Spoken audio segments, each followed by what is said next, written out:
boss. You got the bear protection? You betcha. Whip it out. Won't go anywhere without it. Hey everyone, Ron Spomer back with Larry Pancake and some of his bear protection rifles. Last time we covered a 458 lot. Ooh, a real boomer. But up in Alaska, a lot of outfitters, guides, hunters, fishermen, just ordinary folk really like a 4570. And I think that's what Larry has for us this time. Yeah. Tell me what you got here, Larry. That's right. You know, you can't go wrong with a 4570. It's been around for 8,000 years already. This is a modernized version of a Winchester Model 86. It's made by Pedersoli. It's their version of an 86, and it's got a lot of modern features. It's got a wood stock like most guns do, but it's got a rubberized finish to help make it. Oh, really? It's much more weather resistant. Hey, that is cool. It also has a hard chromed anodized receiver so that it's a little more weather resistant, and it's got a modular lever. It's got two screws. It's called the Evolution. You can pull that off and put an oversized loop on it if you want for gloves or wintertime use. You can put the one that's on it. It's just very versatile. It's threaded. If you want to put a muzzle brake or a can on it, yeah, you know, muzzle brakes help tame the recoil of some of the big heavy bear loads. It's got a forward mounted Picatinny rail, and as you can see, I've got on this gun a Trijicon MRO, which makes it just fast. You really like that? I really like the Trijicon MROs and the RMRs on dangerous game stuff. You know, when we're just fishing and not out trying to pick a fight with anything, this is one of my favorite guns to carry because it's short, it's quick, 16-inch barrel. Yeah. It has the ability, the Marlin 95 and these Pedersolis are one of the only guns that are designed to shoot the Garrett Hammerhead ammo. And Garrett Hammerhead, I'm not familiar with that. So Garrett cartridges, Ashley Emerson down in Texas has made the Garrett Hammerheads, and they are a 555 or 585 grain cast bullet. He loads hard lead. Correct, all hard cast lead. And he makes them specifically for U.S. Fish and Wildlife for the bear counters. They carry them in Marlin and Pedersoli 4570s when they're doing salmon counts on these streams. And so that bullet's almost as big on the end as it is on the base, and it's just a stomper whenever if you need it. You any idea what your velocity is? They're loaded to like 1650. 1650. Yeah. That's screaming for a 4570 with that heavy of a bullet. Yeah, he's got them loaded up there. 1550 or 1650, but it's very impressive for what it is. Yeah. And it's you know, you've got a comfort factor over some just standard modern 300 grain bullets with that, because that thing penetrates and breaks bone, and just a little more assurance than standard. Sure. How many rounds are you holding in this one? I'll hold 5.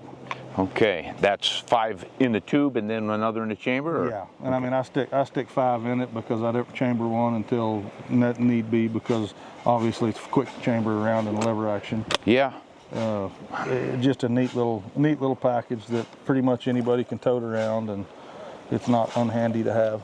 Now, I have never seen this rubberized finish. To me, this just looks like a classic walnut stock with a little bit of grain structure in it. It's kind of interesting, but like you said, it's rubberized. I can feel it immediately. Yeah. When Pedersoli was trying to innovate and modernize, you know, his forte is the Old West reproductions, as accurate as possible. He fixed some of the issues that the original Winchester 86 action was flawed with, fixed those flaws, and then, like I said, came out just a couple of years ago with this variation, and it's not impervious to weather, but it's much more impervious than a standard Marlin, Winchester, whatever version woodstock lever action is to weather. So it makes it easier to carry in inclement weather. Looks like a pretty nice recoil pad on this, pretty soft. Yes, sir. I think that would help with a lot of the recoil issues that a lot of folks are worried about.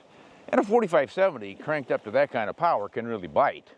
You know, don't make a mistake thinking that anybody could be able to handle it. But I don't know, this to me feels pretty light and quick, yet it has enough mass that I think it absorbed that recoil pretty well. Yeah, they're not unpleasant to shoot. I mean, you don't go shoot rabbits with them or clay pigeons, but whenever you're carrying it in the bush of wherever to stop big nasty things that might try to chew on your leg, it's plenty good. Now, I see it set up for some quick release sling. Correct. And you're going to want that across your back when you're fishing. Correct. Which you're going to carry when we're fishing today, right? Absolutely. I'll be just all comfortably by myself. You've got this plus your backup for the backup on your hip there. Yes, sir. Why don't you whip that out and tell us about that? Oh, stand back while I whip this out. Dollar Mel Brooks, folks. Blazing Saddles, check it out. Oh, the obscure references you come up with.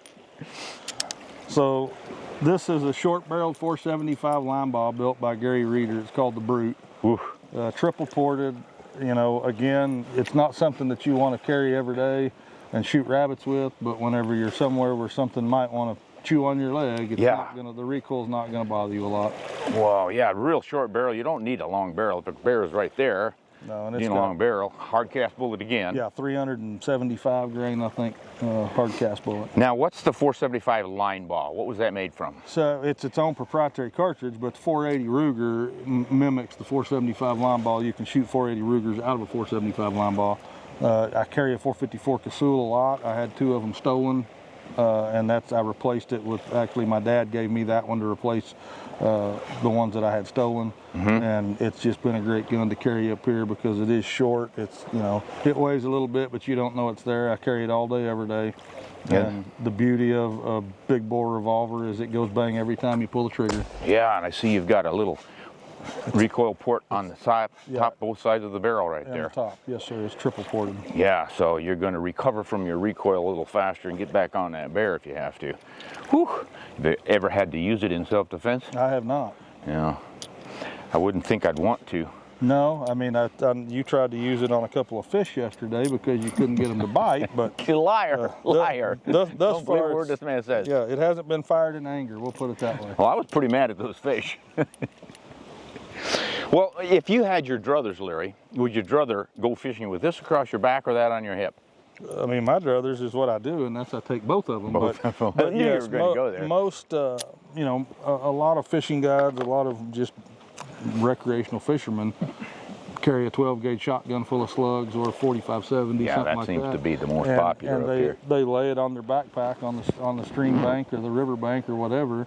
I know just as many of them that carry a 44 Magnum or a 10 millimeter or a 454 Casull or whatever. It boils down to personal preference. Yeah. If I was not gonna, you know, run the boat somewhere and only walk 300 or 400 yards, if I'm walking 2 miles in somewhere, I probably will still carry a rifle, but I might not. I may just carry a pistol just for weight's sake. But well, one thing I've noticed when fishing up here is that as general rule, when you find bears, you're in the water, you're in your boat, or you're waiting, and you see that bear approaching you looking for fish. They've kind of learned that where fishing is popular, you're probably going to have something for them to eat. They don't just jump out of the bushes at you. Yeah. Whereas if you're walking, hiking, going on a hunt for something and having to plow through some really thick, nasty stuff. And you're being quiet because you are hunting, trying to sneak up on a moose. Where yeah, you have a that's where you might surprise one. You know, but so I could see where you could have the rifle nearby on the bank, in the boat, or something like that, and probably do all right. Like, here comes a bear, better get ready. And I've done that a few times up here fishing. It's like, grab the 12 gauge, here comes a bear. And then you just sort of carefully watch what he's doing, and generally they're just fishing and looking for fish and they move on. But boy, if you ever need it, I could see where this would be pretty darn handy. Well, it's just like yesterday whenever we were fishing, you were on the bow of the boat making some casts. We were just exploring the mouth of a creek, and I looked up and said, hey, bear, and there was a brown bear fishing 200 yards up the river from us, just stepped out of the grass. I think he was more frightened by me than I was of him. Yeah, absolutely. I mean, who wouldn't be? I mean, who wouldn't be, exactly. I mean. Say, what'd this guy set you back? You know, that gun is roughly $2,000. It's a little more expensive than the new version of Marlins. They're $1,600 to $1,800, but it's not markedly more expensive, and it's quite a lot more innovative in some ways than a standard Winchester or Marlin, due to some of the things that they've done to it. Yeah, I like that rubberized wood stock. I've never heard of that before. Yeah, and you know, Italians are world famous for making some pretty fine firearms. So. Oh, I thought that was cars that they made. Is this as fast as one of their fast cars? Yes, it's as fast as a Peugeot, guaranteed. Is it as fast as this wind that's whipping through here right now? Probably not quite as fast as that. Yeah. Now, what makes this so strong, Browning invented this for Winchester back in '86. Winchester was looking for a repeater. They were famous for repeaters, but they were pretty weak, and they wanted something the buffalo hunters could use. But by the time they came out with this, the buffalo hunts were over. was too late. 1886, the bison were gone. But it could handle the 45-70 and even bigger cartridges than that. 45-90, 50-110. So that was Winchester's claim to fame for a big bore. And the reason it's so strong is because good old Browning put these two locking levers in the back here to hold that bolt. Whereas the old system was just a toggle over. When you closed, it just toggled it into position. It was not nearly strong enough. This thing was pretty darn strong. So Browning gets the credit, Winchester makes the money. The usual program they had. But yeah, the 86 Winchester was a famous action, and this Pedersoli is pretty much a replica. Is there any improvements to the action itself? Yeah, they have, like, there's a load indicator right there on the top of the carrier for the bolt. It's whenever you've got a round in the chamber, it's popped up and has a little red mark and tells you there's a round in the chamber. He fixed the elevator for the ammunition coming from the magazine tube onto the elevator to feed into the action. There was a flaw in it, and he redesigned and fixed it. And like a lot of lever actions, you have to run them like you're mad at them to make them work correctly. We've had a lot of people try to be very ginger and dainty and delicate with them, and that's not how they were ever intended to be used. Yeah.